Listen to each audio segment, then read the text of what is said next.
This is in regards, this is a letter I'm sending out to the United Nations in regards to the women that sit on death row in both Iran and the United States.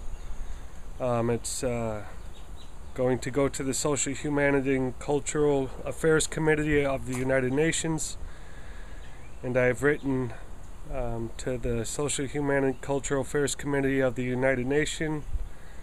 There are 4 women today that sit upon death row. President Mahmoud Ahmadinejad has brought this concern this week of that of Teresa Lewis, a woman who will be executed tonight if her plea for clemency is not answered by the leaders of the state of Virginia or America. Teresa Lewis is borderline retarded. I am hoping for clemency.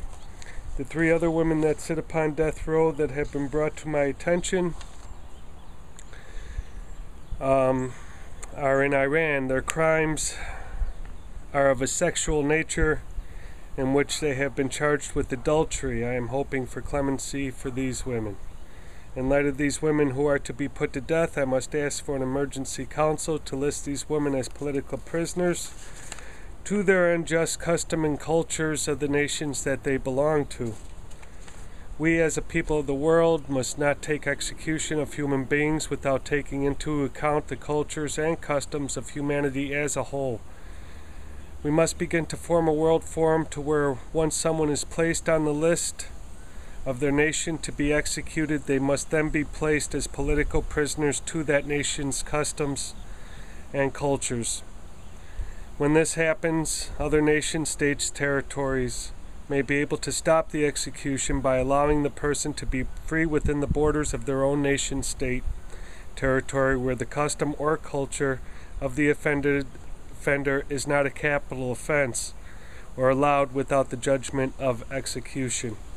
The women of Iran must be able to leave Iran for the crime of adultery, and since Iran has issued their statement against the execution of Teresa Lewis, she must be able to find refuge in a nation where they do not execute their mentally handicapped.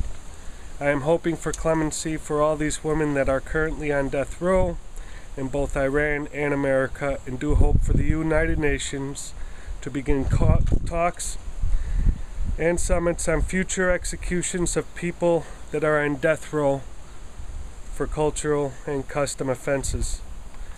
Thank you, Peter Dean, 77, and then I give my address. President, this is also going on President of the United States, President of Iran, and the UN Secretary General. So let's hope they could stop future executions like this. And this is the last plea for Teresa Lewis. Hopefully the governor of the state of Virginia, McConnell, will stop this execution for this borderline mentally handicapped person. And let's hope that the people of Iran can let their adulterers live and carry on with their life. If not, let's do a swap. Let's find countries that these people can go to where this crime is not a capital punishment or offense. All right, later.